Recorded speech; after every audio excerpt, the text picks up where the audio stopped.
So if you imagine an object that is a television, that's a radio, that's a computer, whatever computer means. You imagine an object that has an incredible sound system. You imagine all of those functionalities, all of those technologies, you imagine them converging into one object. What should that object be? What on earth should it look like? One of the things that I think is really striking about the product are the colors that we've used, the materials and the finishes. So those range from fabric on the speaker through to leather on the palm rest. Even the subwoofer that normally lives on the floor actually has a large rubber component on the top. We really also wanted to design a product that would fit into environments, into personal environments, much better than traditional solutions have done.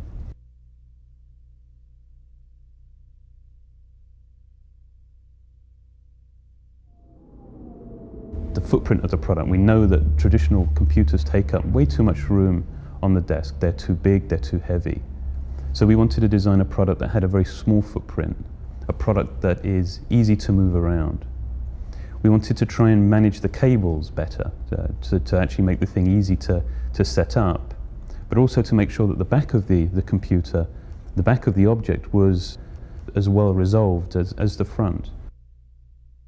And certainly the sound system of the product really did demand that we try to convey, try to describe just how compelling, just how impressive the experience is. Painting the plastics with a lacquer that actually has metallic flaking as well gives the plastics a depth that you don't often associate with computers. The foot on the product is die cast from metal. That's a great material in terms of its strength and its weight. But the foot also serves two purposes. Obviously to support the unit, it lets you adjust the angle of the main head unit, but also it folds up and becomes a handle. You can have the pointing device integrated with the palm rest. You can actually detach it and use it to the side of the keyboard, or you can actually replace it with a mouse altogether.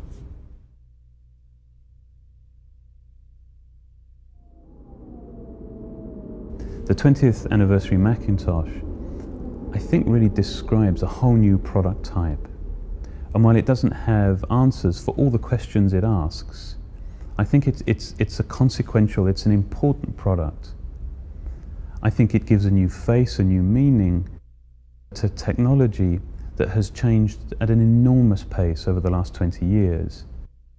I think more significant, more exciting is the indication, is the signal that Apple takes design very seriously, that Apple is prepared to innovate, maybe ask more questions than provide answers for, but that we're pushing design extremely aggressively as we close the millennium.